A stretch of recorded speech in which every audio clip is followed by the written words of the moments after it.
and gentlemen, drastic times call for drastic measures, but with the Mumbai High Court directing for a detailed study to look into phasing out of diesel and petrol vehicles, are these emergency brakes or plain wish?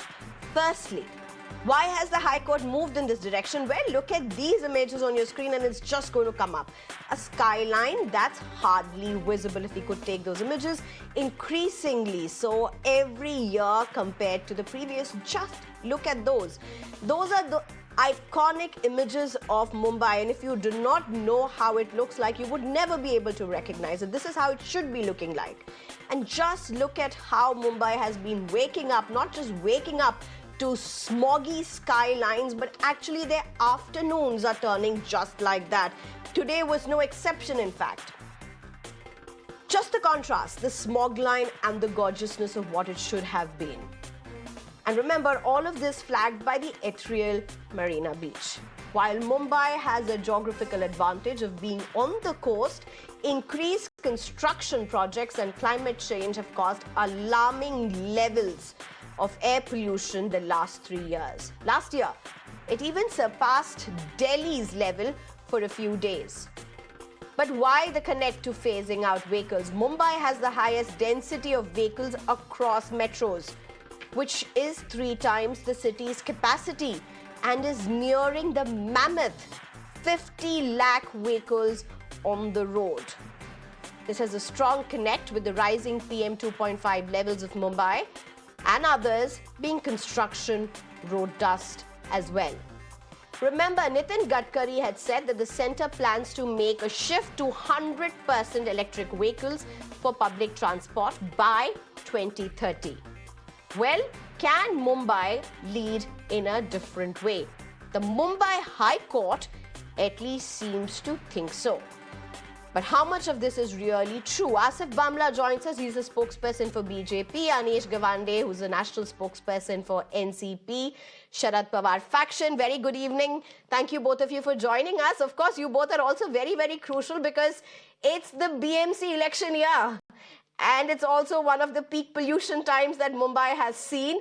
We'll be looking at all of that as well in a short while from now. Dr. Neville Mehta, who's a former CEO for Mumbai First, joins us. Good evening, sir. I don't know how to feel that Mumbai is making so much of a big deal, and we are so glad that Mumbai is making all the right noise because Delhi seems to be running short of doing the right things despite the apocalypse. Gufran Beg joins us. He is a founder project for Director Safar and Chair Professor for NIAS, as well as Hormas Surabji joins us. He should be shortly joining us, and we hope he'll be joining us soon. Thank you very much for joining us, all of you. Well, my first question at this point, let me just go straight across to Mr. Stalin at this point. Stalin Dayanand, very good evening. Thank you, sir, for joining us. My first question I want to ask you is, what do you make out of what the court has said? Because you are also party in a way to what happened, the hearing. You're also an intervener in this particular case as the director for Vanashakti. So, Stalin Dayanand, what do you make out of what the court has said? It seems to be drastic, and the court has also said these are drastic measures for the increasing pollution. But how do you look at it? It's a desperate situation, desperate measures, I would say. Thing is, the court has at least signaled its seriousness, since it understands that we are in the middle of a health emergency and we need to get our act together. And of course, I believe even the court knows that phasing out vehicles altogether is not going to happen. And it's not the case that CNG and electric vehicles are not polluting or they don't have a carbon footprint. It's not that case. Diesel vehicles, yes, I would say it needs to be sent out because diesel is a fuel which doesn't get combusted completely. So some amount of unburned fuel is always released into the air, and that creates a lot of pollution in the atmosphere.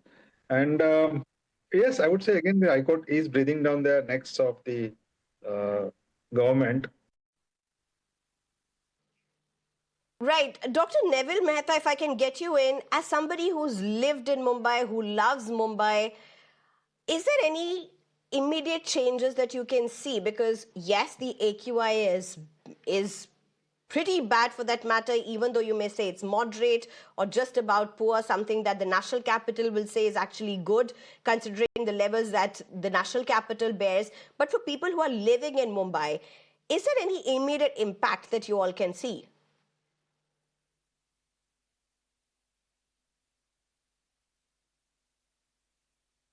You'll have to unmute yourself, Mr. Mehta.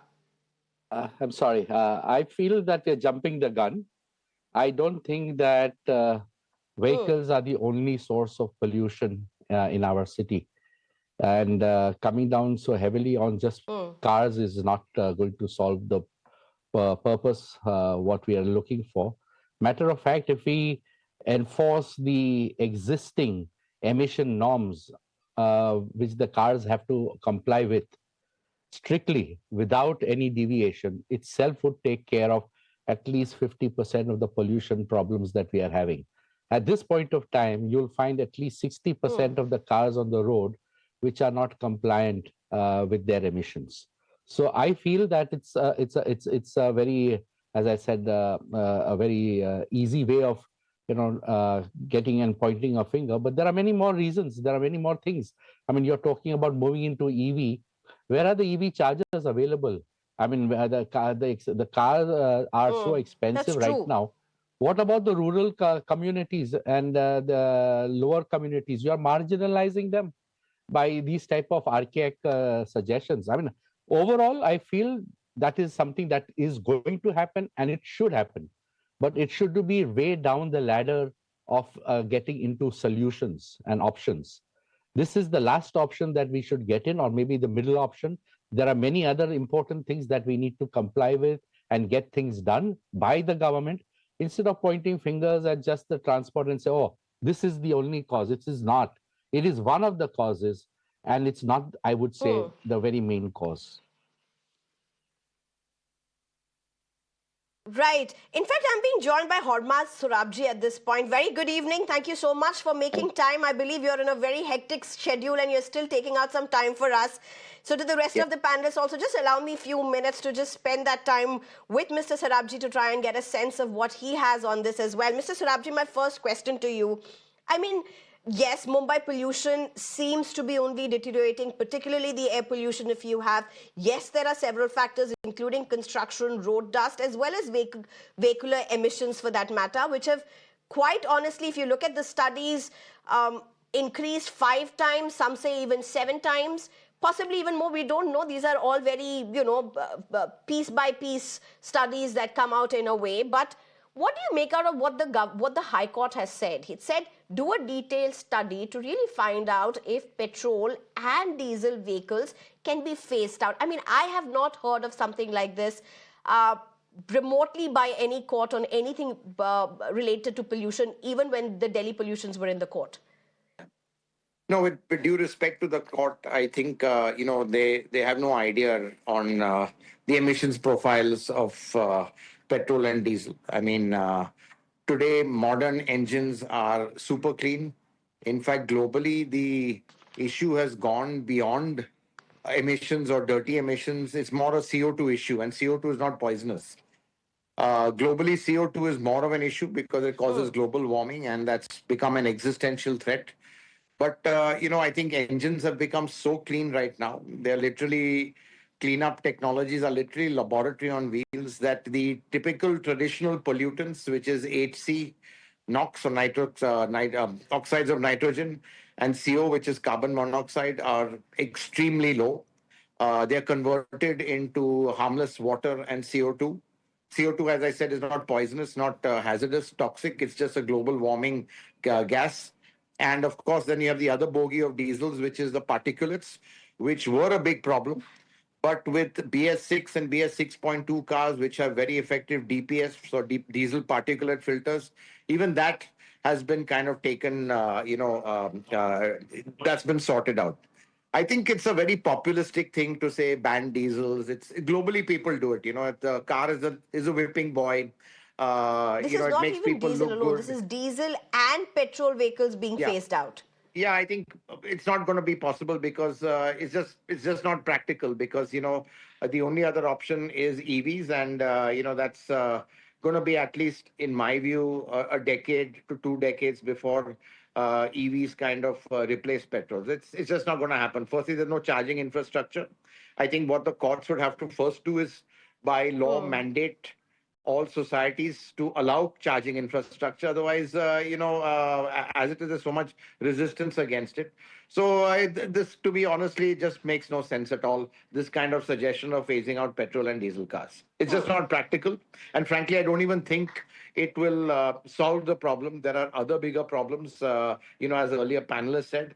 And I think what's coming out of the tailpipe today is much, much cleaner than what it was even 5 years back.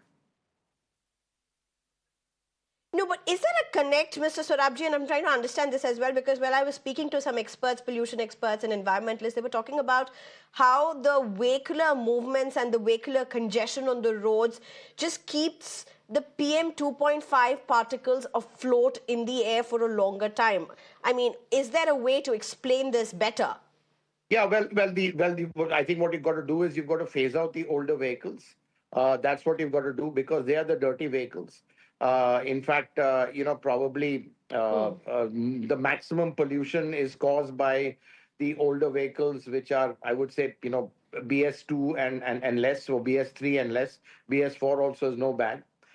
So I think, that's what has to be done. There has to be better traffic management. So vehicles are not idling for long periods of time. But I think what is happening in the city of Mumbai is that better and more roads are coming, and automatically that's going to lead to more people buying cars. That happens everywhere. So yes, there are challenges, but I think to try and say that, replace petrol and diesel by the only other options are really, CNG and EVs. CNG is also, are fairly clean, but again, they also have tailpipe emissions. So, it is a problem, but I don't think this is going to be a practical solution at all. No, and just a last question, because I think you need to leave after that.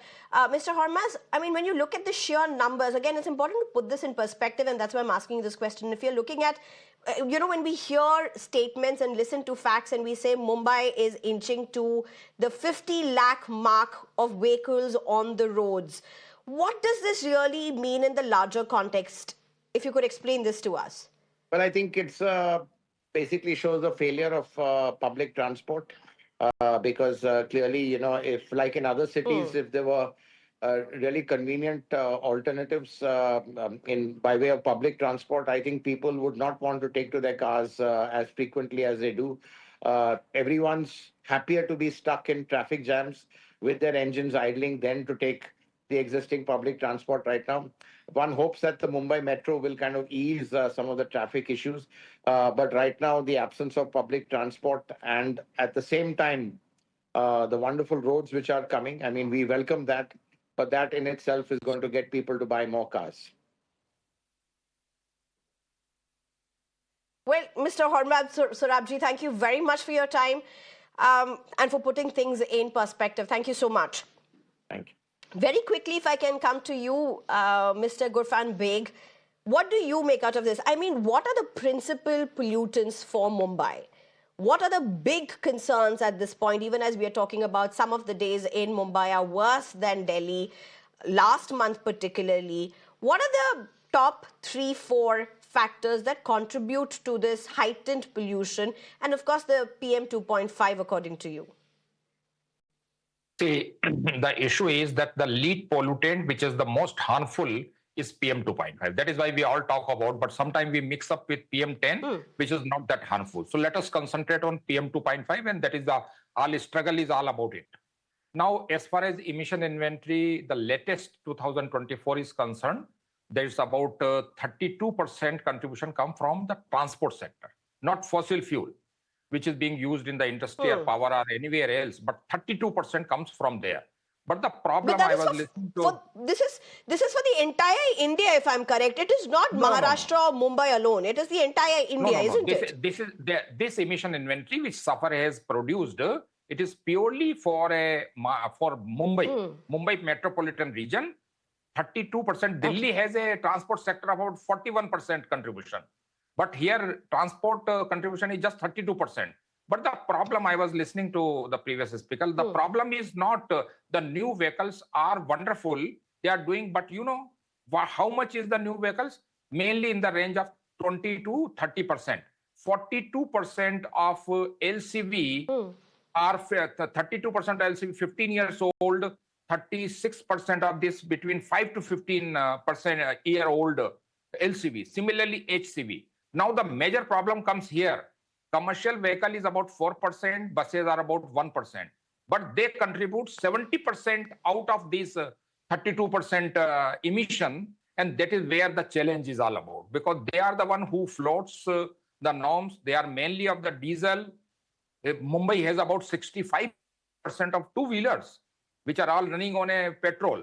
So point what I would like to make is that very clearly it looks that the transport is the main contributor in PM 2.5, which is 32%, and remaining next comes to the industry, which is 22%. But the real issue is older vehicle. Instead of taking this, that diesel and petrol vehicle need to be phased out, I think we should go into the line, and that is what I think committee is being constituted. Court has rightly told about this thing, and then committee will tell that about this thing, that it is not a question of all the diesel or vehicle which are Bharat stage 6 or 7 to come, they have to be phased out. But the older vehicle, which certainly have a older technology, are the one, and especially diesel vehicle, need to be worked out.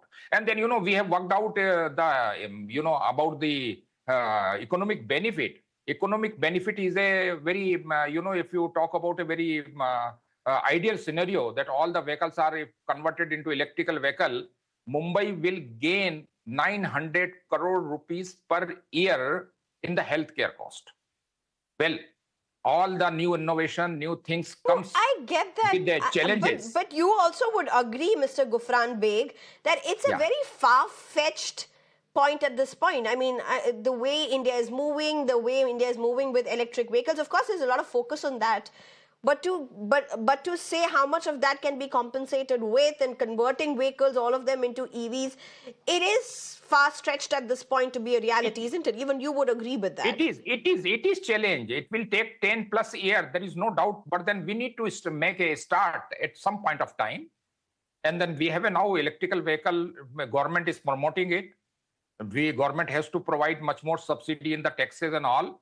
But there is undoubtedly the older vehicle are the problem, and that too is diesel vehicles. That need to be prioritized in such a way, and every innovation comes with the challenges. So we need to come out with that. There are many things, lithium, cadmium, India is not sufficient, we have to import. So there is a cost factor. There is a lot of problem of the charging station. Then the time taken, all those. Yeah. And that's true. The biggest in fact, problem Mehta, you were also saying something very close to what Mr. Beg is saying. But Mr. Mehta, I want to ask you some question, and that is elections around the corner yet again in Mumbai this time. Is this even going to be a concern during these elections? Is this even going to resonate? Are political parties even going to weave something around this? In fact, more importantly, are voters even expecting anything? I don't think this is going to be something that will gain more lot of attention. I think it's something which is very alarming.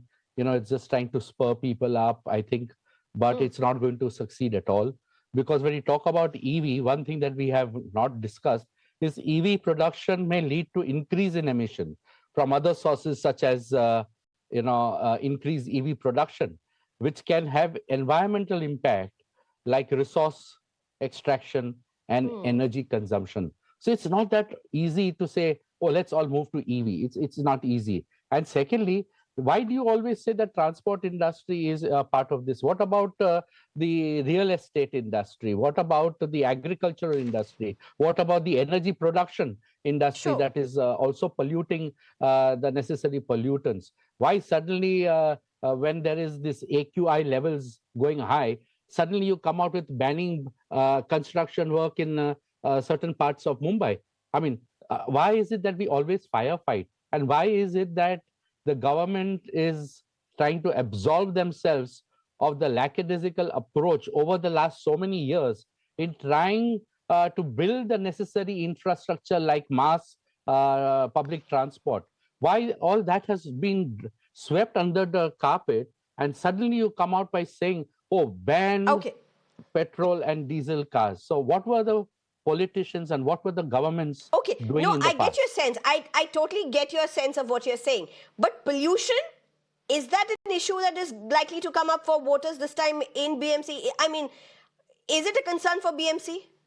I don't think so. That is the main concern. There are many more big concerns Okay. and important concerns where the BMC needs to really apply their mind and, of course, their will to make a difference. This is just an eyewash. This is just, as I said, trying to put things under the carpet and try to make a molehill out of a molehill into a mountain, and getting the attention focused somewhere else.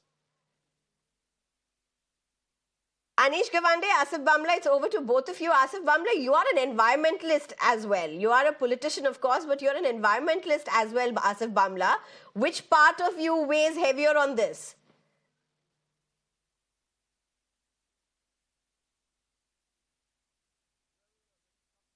I would prefer to be more heavy on the environment, because air pollution has been a very significant issue to which the Bhamla Foundation has fought with. We've come out with an audit, we've come up with various policy decisions, obviously with the government of Maharashtra, and of course with the MOEFCC as well, that's the Ministry of Environment, Forest, Climate Change in Delhi as well. Now, going back to the problem here, of course, see, this is a global phenomena. You see, you can't just confine it to a country per se. Now, this is applicable globally. But of course, the unfortunate part is that India's major cities Come on, Mr. Bhamla, you can't be saying that, Mr. Bhamla. This issue. And of course, coming back. No, I mean, I am agreeing to it. I'm not averse to the fact that the pressing environment challenge and the worsening of the air qualities have compelled, if not politicians, for the court to aim to mitigate this. And it's nothing wrong. I mean, come on. I mean, leave aside politics and you see, today we may be in power, tomorrow somebody else is in power. But the air pollution problem, whether it is MVA or whether it is us, it is a standard issue which has to be handled, which has to be addressed. And of course, I'm happy that the courts have gone in, because of course, then what happens is the governments also, it becomes more swifter looking at the air quality index. Of course, it's a little slightly better than Delhi. But let me tell you that it is important to study this, to access the feasibility but I think it's unfair to even compare the two. Of the diesel and the petrol. No, the diesel and the petrol vehicles that are of course that are creating the kind of pollution, they need to be transformed to CNG and of course electricity. And I agree with the previous spokesperson said that you can't just zero it down to transport. You see, there is industrial waste as well. There is real estate constructions also. I see this also as a very big problem. But again, in the interest of the development of city, you cannot stop that. But again, now I believe, because Devendra Fadnavis's government, our Bharatiya Janata Party government, is very consistent on the issues of environment, whether it's air pollution, water pollution. But that doesn't mean that it will be solved tomorrow or in a span of time. It is going to take time, and I'm going to submit this to you that now with the we do have with me Stalin Dayanand, who thinks very differently from you, particularly about how BMC looks at this. But before I go to Stalin Dayanand, Anish Gawande, how do you weigh in what Asif Bhamla is speaking? Have the distinct honor of having listened to everyone here. They've all done incredible work. Asif's work with the Bhamla Foundation, I've seen personally in Mumbai, and that's long before he became a politician as well. With Mumbai First, I've been part of many conversations on air pollution. Stalin and I have been on a panel together before as well. And I have the distinct misfortune of now living between Mumbai and Delhi, which look more similar to each other with every passing day. I think the reality is that this needs to be a bipartisan political issue. I think we need to have, on an urgent basis, a stakeholder conversation like the one that we're having on television today. organized by the government of Maharashtra. And I encourage Asif to please put this up in a bipartisan, inter-party way to the Chief Minister as well. But more importantly, we need to recognize that these decisions cannot be left to the courts, right? A lot of the options and permutations and combinations we've heard right now have debated and discussed which the best way forward is to counter air pollution. The only way to do that is when you have elected representatives. The only way we're going to have elected representatives is when we have a BMC election that has been delayed for far too long. So I'm really hoping that one, air pollution becomes a citizens' issue. I've just received lots of messages today from friends in Mumbai, but also beyond Mumbai, in Kashid and along the Konkan coast, telling me about the levels of air pollution in other parts of Maharashtra as well. And I really do think that people are waking up to this crisis and will start voting on it sooner rather than later. Here's the thing, Gawande. You're saying courts should not be it should not be the institution that goes ahead and makes these decisions. But the fact is, even when you look at what's happened in the national capital, it's literally the stick from the Supreme Court that moves anything. Anything. It's every time the Supreme Court has to make something scathing, and that's when something moves, some machinery moves, something moves. For example, Gawande, I'll give you this, and I want to come to Mr. Bhamla at this point again to just get this one thing. Of course, I'll come back to you to get a response from you as well, Anish. But Mr. Bhamla, look at what the court said today. The court said, what is this very casual attitude of 1,000 vacancies? 1,000+ vacancies, and the nodal body that's supposed to respond to this is saying we can't do anything, we can't analyze anything, we can't do because we don't have people in the posts. This is what comes up when courts say, Mr. Bhamla.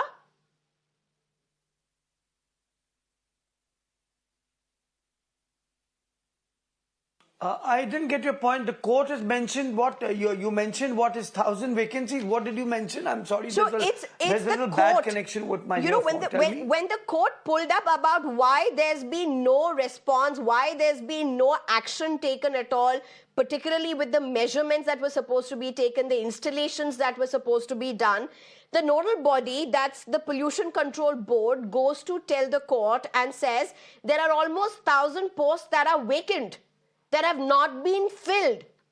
And therefore, we can't do anything. We don't have the bandwidth. We don't have the human resources to do anything. This is when the pollution is peaking in Mumbai. And so the court goes on to say, what you are saying is with such a casual approach, it is unacceptable. And to fill these posts within 6 months. This is what happens with courts. Nothing seems to move in this country without courts.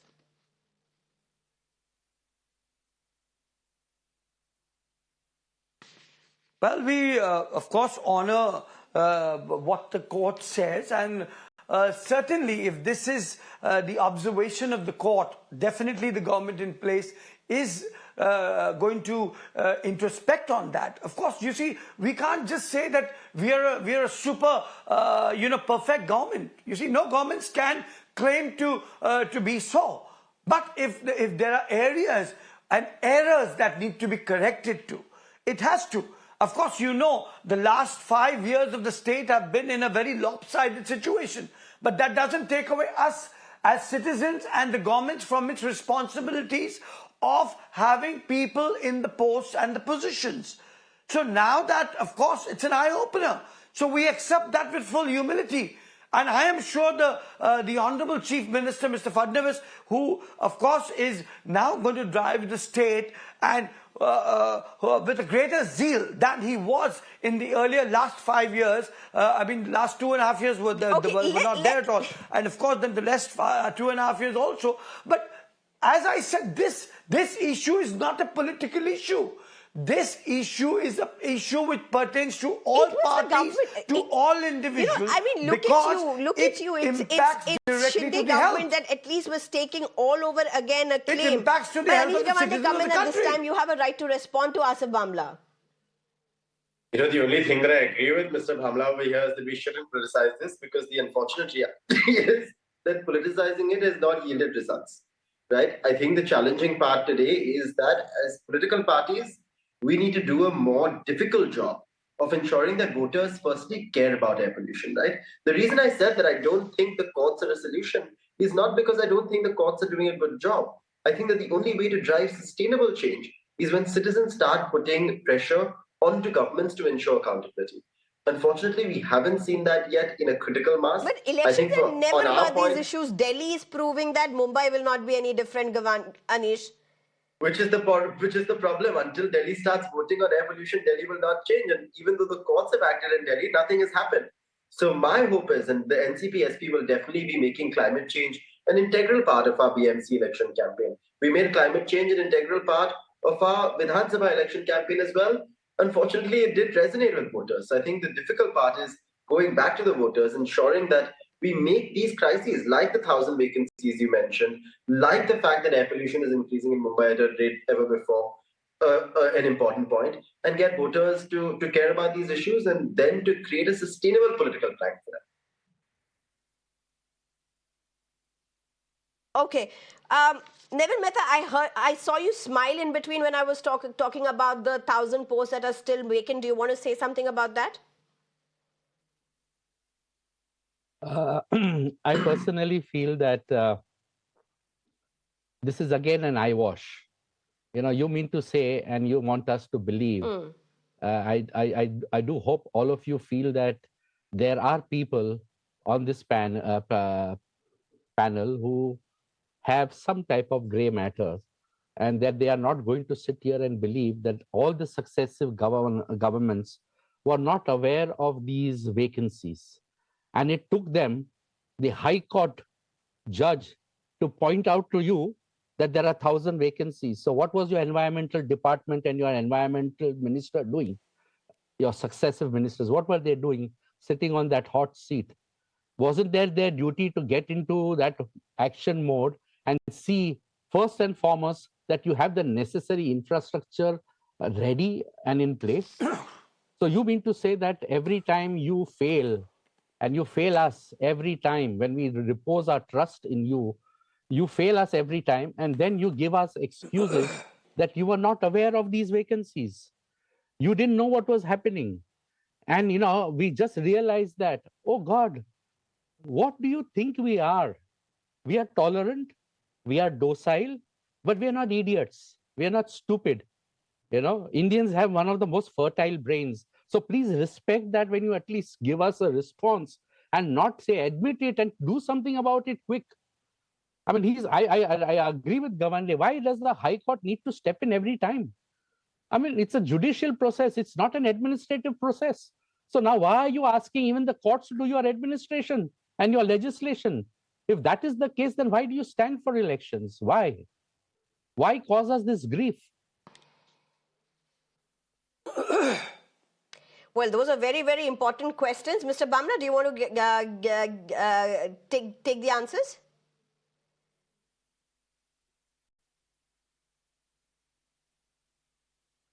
No, I don't I would not like to wash out from or rather do a deaf eye to something like this, because this is a critical issue.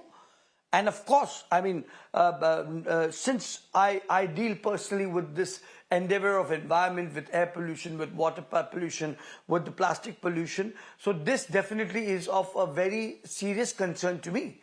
And the shortcomings, of course, at the government part, I have already mentioned to you the reservations, but I'm also submitting back again that that's not the solution. You see, the solution, the government is trying to curb and curtail, like, I mean, a very simple example, of course, not a very relevant one, like bakeries and similar establishments relying on, wood, coal, they've been told to transform into greener fuels. You see, the new, we have Mr. Gadkari, who is working consistently on ensuring the vehicular, the electrical vehicular transformation. So these steps are being taken. There are ways and initiatives to have better roads. Mr. Bhamla, I mean, there's always a way to justify something, and there's always a way to counter something. No, there was the biggest problem. Yes, the metro and the construction, a lot of people have been talking. The biggest problem in the last 2 years was the metro construction. It was a total menace. The carbon footprint, the emissions, they made life like hell to the city, to the Mumbaikars. You see, But again, I said pinpointing is not the solution to this. A solution is a proper game plan which envisages we're totally out of time. I'm sorry, I'm going to interrupt you. I'm going to go for the last question to Gufran Beg at this point. Gufran Beg, you heard every panelist speak. I bow down to this. Okay, you heard the court.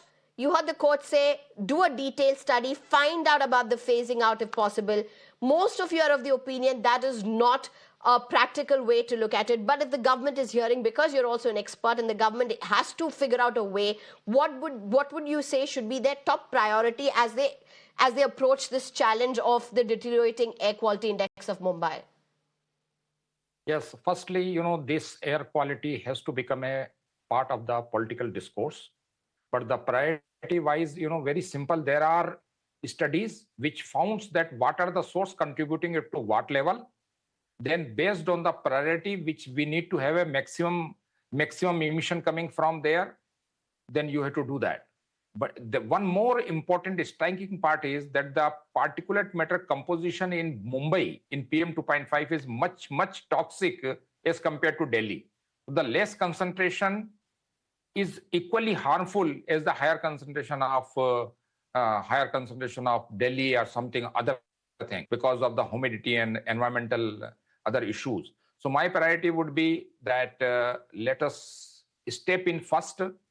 Challenges will come with the priority wise. For example, the first one is the transport, 32%.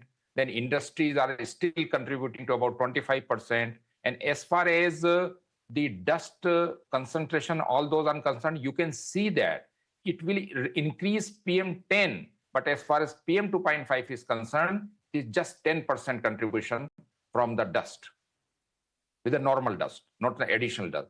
All so right, I think we'll we just need leave to it at that. prioritize based I on think this. one thing, I just hope as somebody who is moderating this debate and discussion that Mumbai will not go the Delhi way. It's already on that path, but we just hope that Mumbai will be able to do something that Delhi has not been able to do.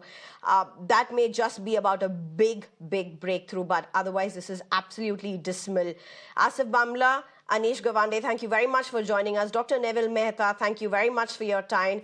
Gufran Beg, thank you very much for your time. And Hormat Sarabji, who was with us a while ago, thank you very much. Well, that's all we have for you in this bulletin. For now, it's time for a very short break. On the other side, some big breaking news that's coming in.